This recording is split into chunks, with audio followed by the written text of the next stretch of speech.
그러므로 하나님이 주시는 은혜와 축복을 누리게 하는 데 있었다라고 말씀해 주고 있어요. 그러면 이러한 일은 언제 완전히 이루어졌을까? 그것은 예수 그리스도의 십자가의 사건을 통해 우리의 죄의 문제를 해결해 주심으로 하나님이 완전히 이루셨다라는 말이에요. 본문 말씀을 보면 믿음으로 구원을 받게 하려 하심이라고 말씀하고 있습니다. 여기서 믿음이 의미하는 것이 뭐예요? 그것은 예수가 그리스도이심을 믿는 것을 말합니다.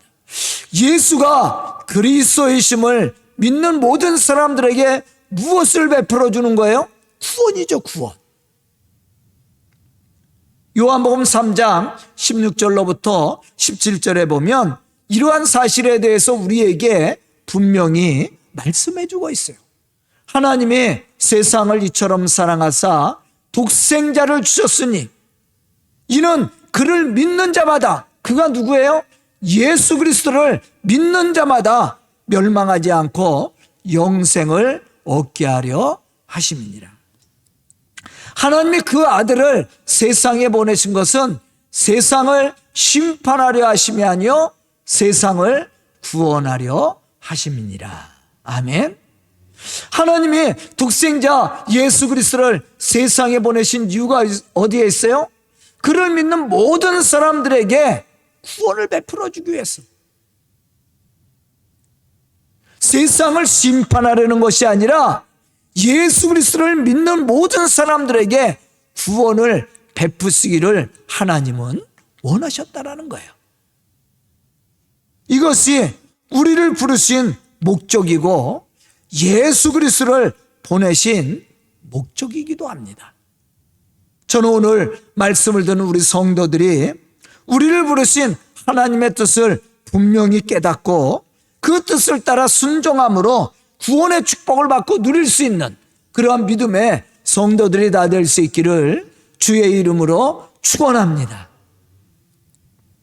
두 번째, 하나님이 우리를 부르신 목적은 믿음으로 구원받은 자로서 그리스도의 영광을 얻게 하려는 데 있다는 거예요.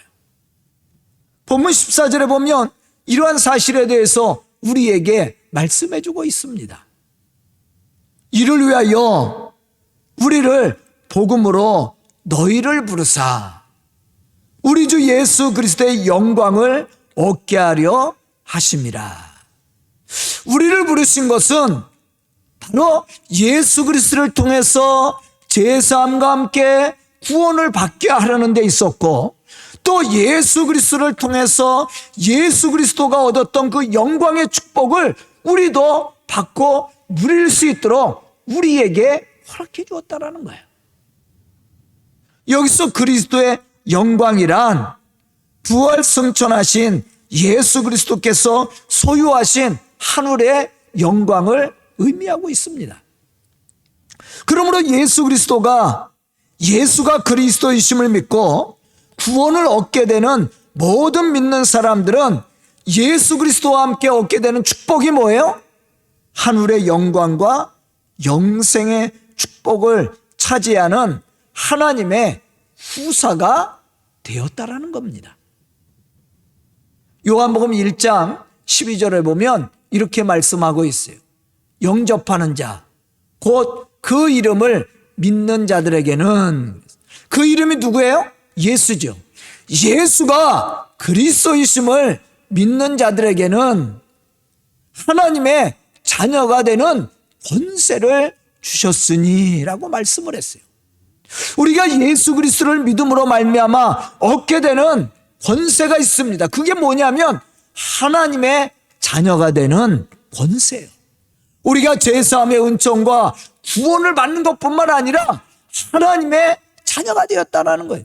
자녀가 되었다라는 말은 뭐예요? 후사가 되었다라는 거예요. 상속자가 되었다라는 말입니다. 로마서 8장 17절에 보면 이러한 사실에 대해서 우리에게 말씀해 주고 있어요.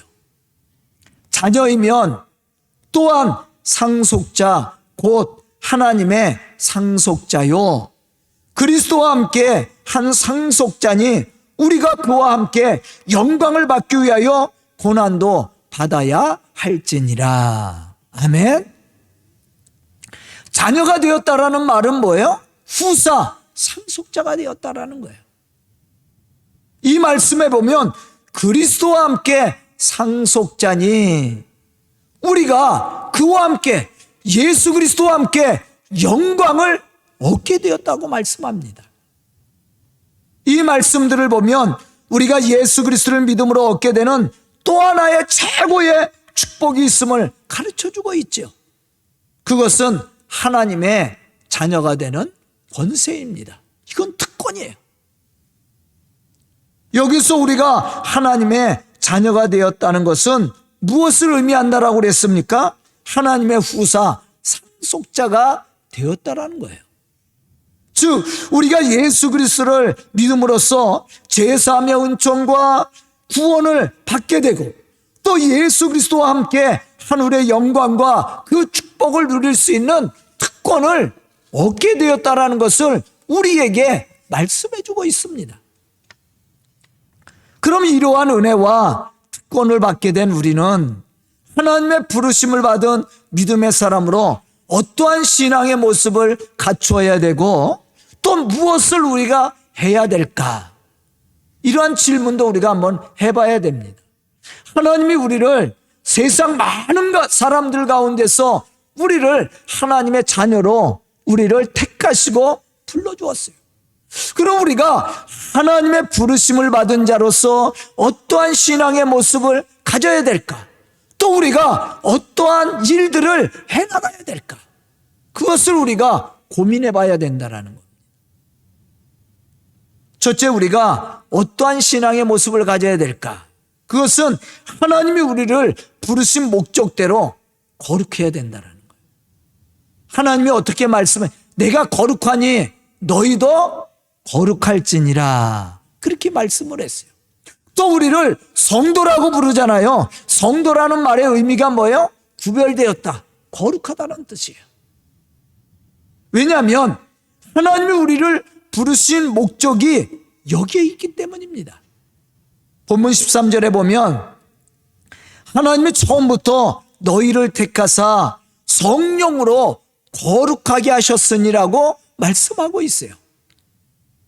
또 에베소서 1장 4절로부터 5절에 보면 하나님이 창세전에 우리를 그리스도 안에서 택하사 거룩하고 흠이 없게 하시려고 그 기쁘신 뜻대로 우리를 예수 그리스도로 말미암아 자기의 아들들이 되게 하셨다라고 말씀을 했어요. 그럼 왜 우리는 하나님의 택하심을 받은 믿음의 사람으로 거룩해야 됩니까? 앞에서도 말했듯이 하나님이 우리를 부르신 목적이 거룩함에 있기 때문에 그렇습니다.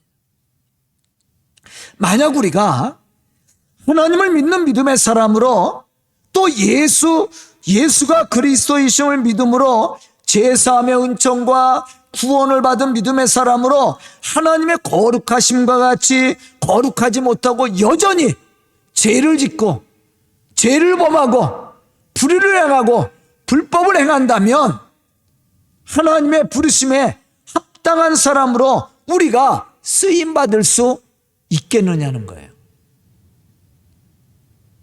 우리의 신앙생활을 통해서 하나님을 영화롭게 할 수 있겠느냐는 겁니다. 그렇지 못하겠죠. 또 우리가 나가서 전하는 복음이 사람들의 마음에 감동을 줄 수 있겠느냐는 겁니다. 아마 그렇지 못할 거예요. 그럼 우리가 어떻게 해야 돼요? 거룩해야 된다는 겁니다.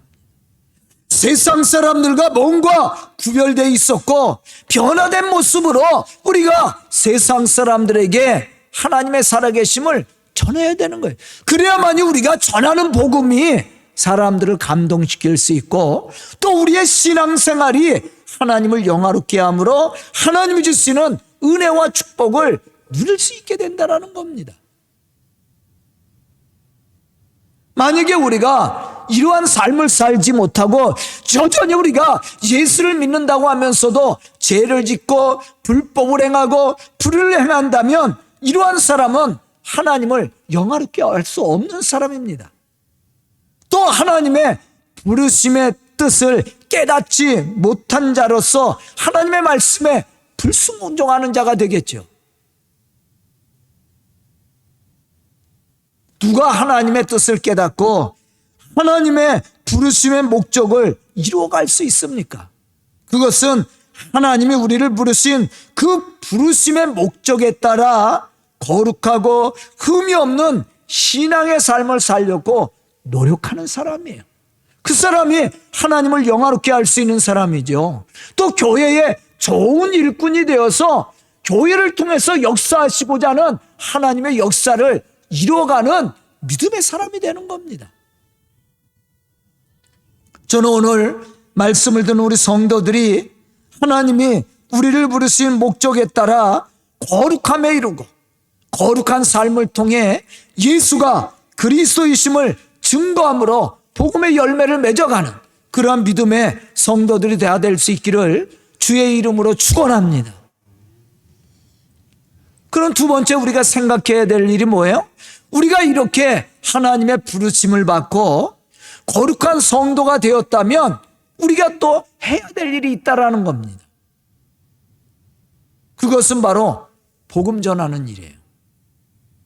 죄와 허물로 죽어가는 영혼들을 구원의 길로 인도해야 될 사명이 우리에게 주어졌다라는 겁니다.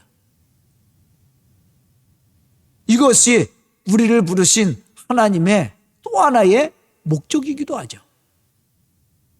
고린도전서 10장 16절로부터 17절에 보면 바울은 어떻게 고백해요? 복음 전하는 것이 사명이라고, 자기의 사명이라고 고백을 했습니다.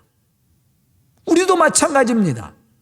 우리가 예수 그리스도를 통해 제사함의 은총과 구원의 은혜를 받았다면 이제 우리는 우리가 받은 그 구원의 축복을 전해야 되는 사명을 받게 된 겁니다.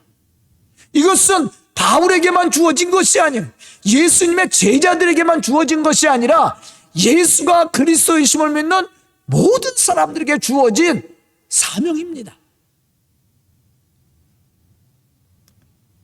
제가 항상 설교할 때마다 강조했던 내용이 있습니다. 그것은 하나님이 이곳에 우리 서강교회를 세우신 목적과 우리를 이곳에 보내주신 이유가 어디에 있느냐는 겁니다. 거기에는 분명한 목적과 이유가 있어요. 그것은 다른 것이 아니라 복음이에요. 복음. 하나님이 이곳에 교회를 세우시고 또한 세상 많은 사람들 중에 우리를 택하사 이곳으로 불러주신 것은 복음을 위해서입니다. 만약 우리가 하나님이 우리를 부르신 부르심의 뜻과 목적을 깨닫지 못하고 우리에게 맡겨주신 이 복음의 사명을 감당하지 않고 또 복음의 열매를 맺어가지 않는다면 이 교회는 가치를 상실해버리는 거예요.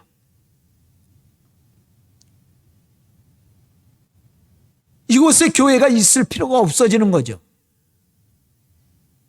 하나님이 왜 이곳에 교회를 세웠다고 생각합니까? 왜 하나님이 세상 많은 사람들 중에 우리를 택하셔서 서강교회의 성도들로 불러주셨느냐는 거예요. 그것은 바로 복음 때문이에요. 복음. 교회의 가치는 복음을 전하는 데 있습니다. 그게 생명 있는 교회예요. 만약에 교회가 복음을 전하지 못하고 복음의 사명을 감당하지 못한다면 그 교회는 죽은 교회입니다. 교회의 목적을 상실한 거예요. 하나님이 교회를 세우신 목적과 교회가 존재하는 본질적인 이유가 어디에 있냐면 복음을 전하는 데 있습니다. 만약 교회가 전도와 선교에 헌신하지 않고 외형적인 모습만 키워가고 그것만 자랑한다면 그 교회는 하나님 앞에 합당하지 못한 교회로 마지막 심판 때에 하나님이 심판하실 때 그 심판을 이겨내지 못할 겁니다. 참으로 하나님 앞에 합당하고 쓰임받는 교회는 하나님의 거룩하심과 같이 거룩함을 유지하고 하나님의 부르심의 뜻을 따라 순종함으로 복음의 사명을 감당해 나가는 교회입니다. 그럼 우리가 어떻게 이러한 사명을 끝까지 감당해 나갈 수 있을까? 오늘 본문 15절에 보면 우리에게 분명한 신앙의 모습을 가르쳐주고 있습니다. 가르침을 받은 전통을 지키라고 했어요. 그럼 여기서 강조하고 있는 전통이 의미하는 뜻이 무엇인가? 그것은 선지자들이나 사도들을 통해 전해진 하나님의 말씀을 의미하고 있습니다. 그래서 15절에 보면 이렇게 말씀하죠. 그러므로 형제들아 굳건하게 서서 말로나 우리의 편지로 가르침을 받은 전통을 지키라. 다시 말하면 선지자나 사도들을 통해서 증거되어진 하나님의 말씀과 또한 그들에게 전해졌던 서신들, 이러한 하나님의 말씀, 이게 전통이에요. 그것을 지켜 행하라는 겁니다. 그 말씀의 핵심이 누굽니까? 예수 그리스도죠. 구약은 예수 그리스도의 오실 예수 그리스도에 대해서 예언되어져 있습니다. 신약은 오신 예수 그리스도와 다시 오실 예수 그리스도에 대해서 증거하고 있어요. 그러면 하나님이 이 말씀을 기록하고 예수 그리스도를 세상에 보내신 이유가 어디에 있다고 말씀했습니까? 예수 그리스도를 통해서 우리의 죄의 문제를 해결해 주시고 우리를 구원하기 위해서라고 했습니다. 뿐만 아니라 구원받은 우리를 통해서 거룩하고 흠이 없는 자로 세워서 하나님의 복음의 역사를 이루어가는 거라고 얘기했습니다. 그게 전통이에요.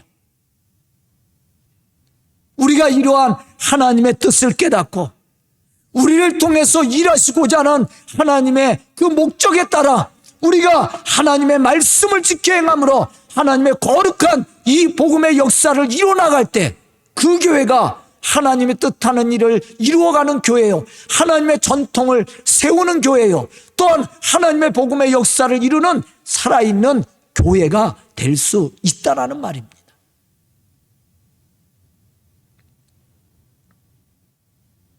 저는 오늘 말씀을 듣는 우리 성도들이 또 우리 교회가 이러한 하나님의 부르심의 뜻을 온전히 깨닫고 실천함으로 하나님의 거룩한 역사를 이루어갈 수 있는 믿음의 성도들이 될 수 있기를 주의 이름으로 축복합니다.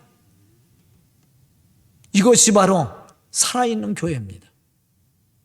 바로 이러한 교회가 하나님의 역사를 이루고 하나님의 약속하신 축복과 은혜를 받고 누릴 수 있는 교회가 되고 성도가 되는 겁니다. 저는 2022년도를 시작해서 한 달을 보내고 새로운 한 달을 준비하는 우리 성도들이 이러한 일꾼이 되고 사명자가 되어서 하나님의 거룩한 역사를 끝까지 이루어갈 수 있는 그러한 믿음의 좋은 일꾼들이 될 수 있기를 주님의 이름으로 축원합니다. 기도드리겠습니다. 은혜로우신 아버지 하나님, 감사와 찬송을 드립니다. 오늘도 말씀 듣게 해주시고 깨닫는 지혜를 허락해 주시니 감사합니다. 우리가 하나님의 부르심의 목적이 어디에 있는지, 또 우리가 어떠한 신앙의 모습으로 어떠한 일을 감당해야 될지를 말씀을 통해서 들었사오니 우리가 하나님의 부르심의 뜻을 따라 순종함으로 주의 거룩한 복음의 역사를 이루어가는 믿음의 성도들과 교회가 되게 하여 주시옵소서. 그래야 우리 성도들과 교회를 통해 주의 역사를 이루어나갈 수 있도록 축복하여 주시옵소서. 예수님의 이름 받들어 축복하며 기도드리옵나이다. 아멘.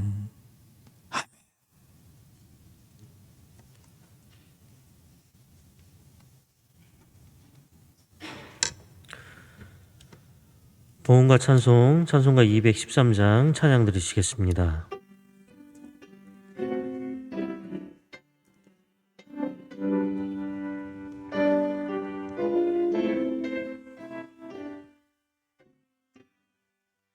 나의 생명 드리니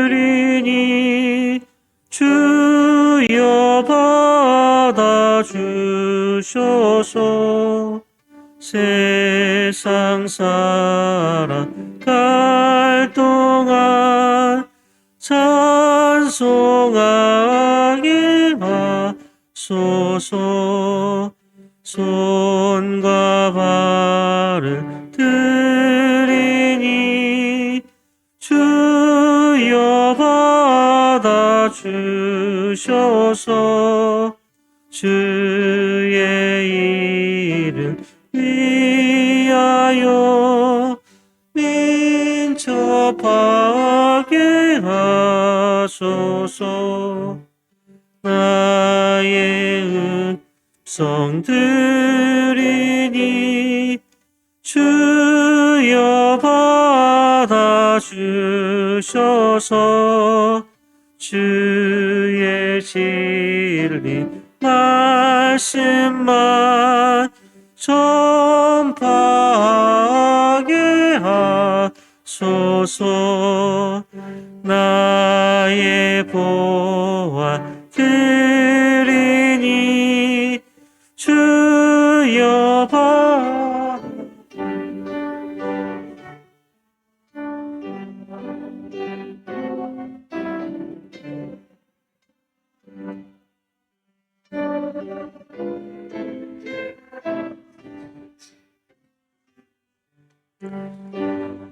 이 시간 드리니 주여 받아 주셔서 평생토록 주 위에 봉사하게 하소서. 아멘.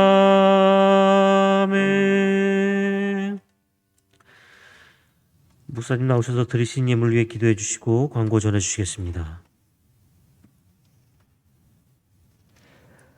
은혜로우신 아버지 하나님 감사합니다. 이렇게 저희들의 삶을 인도하시고 축복하신 하나님, 참으로 저희들을 하나님의 은혜를 깨닫게 해주시고 우리를 부르신 하나님의 목적에 따라 쓰임받은 믿음의 사람으로 주의 거룩한 역사를 이뤄가는 믿음의 성도들과 교회가 되게 하여 주시옵소서. 또한 저희들 주님 앞에 나와 예배를 드리며 귀한 예물을 드리오니 드려진 예물이 쓰이는 곳에 하나님의 역사와 축복하시는 놀라운 은혜가 있게 하여 주시옵시고 드린 손길들 축복하사 그들의 삶과 가정이 복을 받게 하여 주시옵소서. 물질로 인해서 염려하고 걱정하는 일이 없도록 때를 따라 갚아주시는 하나님의 은혜가 충만하도록 채워주시옵소서. 예수님의 이름 받들어 축복하며 기도드리옵나이다. 아멘. 우리 옆사람과 뒷사람과 인사하겠습니다. 사랑하고 축복합니다. 또 새해가 찾아왔네요. 우리 새해 인사 다시 할까요? 새해 복 많이 받으세요. 네, 여러분들 새해 복 많이 받으세요. 교회 소식 알려드립니다. 1월은 일꾼 세움의 달이고요. 2월은 사명의 달인데 참으로 우리가 좋은 일꾼으로 우리에게 맡겨진 사명을 감당하는 그러한 믿음의 우리 성도들과 교회가 될 수 있기를 축복합니다. 우리 성도들 건강을 위해서 여러분들 기도해 주시고요. 또 지난주에 시술을 받고 회복한 우리 윤재씨 권사님, 이경우 장로님을 위해서도 기도 좀 많이 해 주시고요. 대학 입시생들과 또 우리 교회가 선교하는 교회와 선교사들을 위해서, 특히 우리 미얀마 채필선 선교사, 또 필리핀 세부의 한기혁 선교사, 또 헝가리에 있는 우리 신성학 선교사님을 위해서 여러분들이 그들 열심히, 진짜 열심히 노력하고 선교하고 있습니다. 또 많은 분들이 있죠. 그 모든 분들을 위해서 여러분들 기도 좀 많이 해주시면 감사하겠습니다. 다음 주에서부터 이제 교회 학교가 현장 예배로 이제 드립니다. 이미 다 교육과는 준비가 되어 있습니다.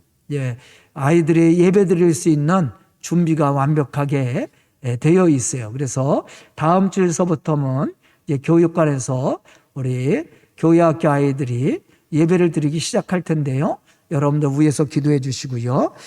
유치부는 이 본건물, 본당 건물 1층에 예전에 제가 목양실로 쓰던 그 자리가 유치부실입니다. 거기도 다 온도를 깔고 또 청소도 싹 해놨어요. 신발 신고 들어가면 안 돼. 이제 유치부실은 이제 다 청소를 다 해놨습니다. 그래서 이제 아이들이 예배 드릴 수 있는 공간을 했고요. 유초등부는 교육관, 새로 진 건물 1층입니다. 1층 왼쪽이 유초등부실이고요. 오른쪽은 이제 카페로 저희들이 문을 열 겁니다. 여러분들 이렇게 기도해 주시고요. 학생부 청년부는 교육관 2층 오른쪽이 학생부 청년부실이고요. 왼쪽은 성가대실입니다. 그렇게 이제 다 준비가 돼서 우리가 다음 주서부터 이제 현장 예배를 드릴 텐데요. 여러분들이 기도 좀 많이 해주시면 감사하겠고요. 또 결혼식이 있습니다. 이번 주 토요일 날 우리 윤영길 이목희 집사님 가정 첫째 우리 윤지영 양이 2월 5일 토요일 날 낮 12시에 더케이 웨딩 컨벤션에서 결혼식이 있습니다. 인계동에 있어요. 여러분들 많이 축복해 주시고 또 기도해 주시면 감사하겠습니다. 그리고 2월 달 월상 예배는 2월 1일 화요일입니다. 설날이죠. 그렇지만 화요일이기 때문에 새벽 예배가 있어요. 평상시 그대로 새벽 예배는 진행됩니다. 주일날 월요일만 저희가 새벽 예배 없고요. 화요일서부터 토요일까지 새벽 예배를 하는데요. 명절에도 그냥 새벽 예배는 정상적으로 진행을 합니다. 그래서 2월 1일 화요일 날 월삭 새벽 예배로 드립니다. 또 뒤에 요람과 또 설 예배 예배문이 준비되어 있습니다. 요람을 인쇄에다가 갖다 놨으니까 필요하신 분들은 가져가시고요. 또 예배문도 필요하신 분들은 뒤에 복사에다 놨으니까 가져가서 또 설 때 예배문으로 활용할 수 있도록 그렇게 해주시면 감사하겠고요. 요람에 혹시 오타가 나올 수도 있고요. 전화번호가 주소나 이런 것이 틀릴 수도 있어요. 어쩌면 이름도 빠질 수가 있어요. 다 검열해서 놓는데도 이렇게 하다 보면 빠지는 경우가 있더라고요. 그러면 저희한테 이렇게 연락을 해 주셔요. 삐지지 말고 나 왜 빼졌다가 나가라는 소리 이렇게 생각해서는 안 돼요. 하다 보면 사람이 하는 일이라 빠질 수도 있고 틀릴 수도 있습니다.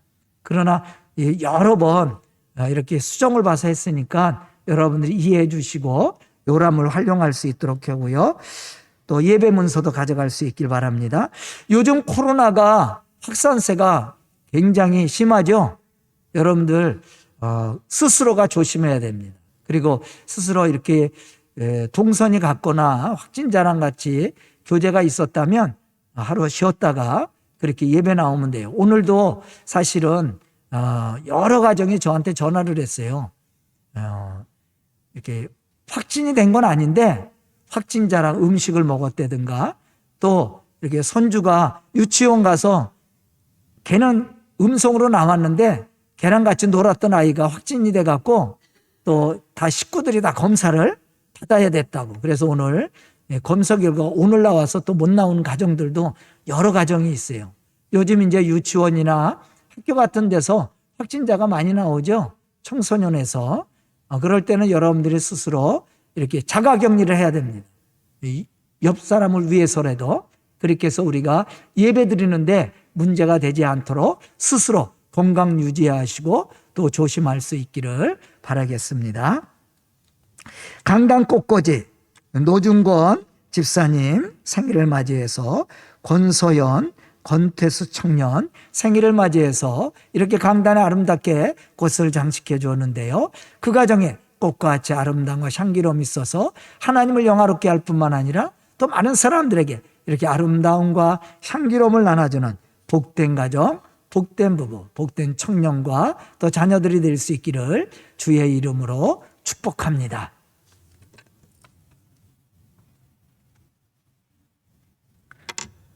다 같이 일어나셔서 결단의 찬송 520장 찬양 드리시겠습니다.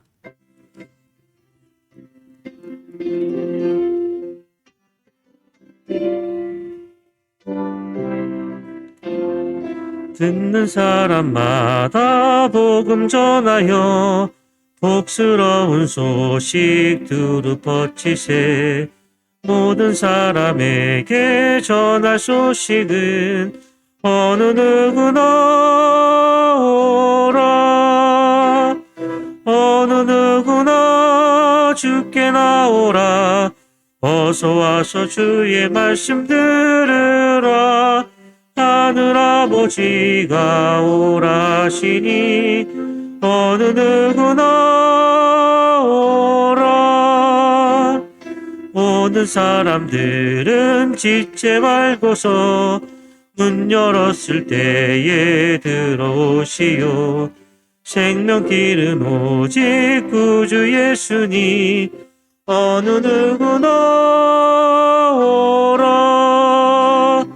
어느 누구나 주께 나오라. 어서 와서 주의 말씀 들으라. 하늘 아버지가 오라 하시니 어느 누구나 오라. 언약하신 대로 이룰 것이니 누구든지 언약 받을 수 있네. 받는 사람에게 생명이로다. 어느 누구나 오라. 어느 누구나 주께 나오라. 어서 와서 주의 말씀 들으라. 하늘 아버지가 오라시니 어느 누구나 오라. 파송의 말씀입니다. 복음의 열매가 우리의 신앙의 삶 속에서 멈추지 않도록 기도하며 선교의 열정을 다합시다.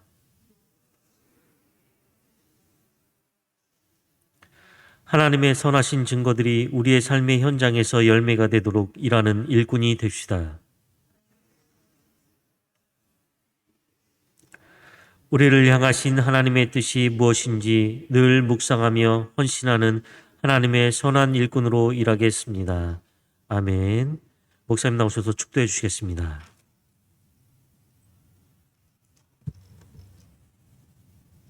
지금은 우리 구주 예수 그리스도의 은혜와 하나님의 놀라우신 사랑하심과 성령님의 교통하심과 역사하심과 충만하심과 교제하심이 이제 말씀을 듣고 결단하며 하나님의 부르심의 뜻을 따라 순종함으로 주의 거룩한 복음의 역사를 이루어 나갈 우리 성도들 머리 위에와 그의 가정과 생업과 자녀들 위해 지금부터 영원토록 함께 계시기를 간절히 축원하옵나이다.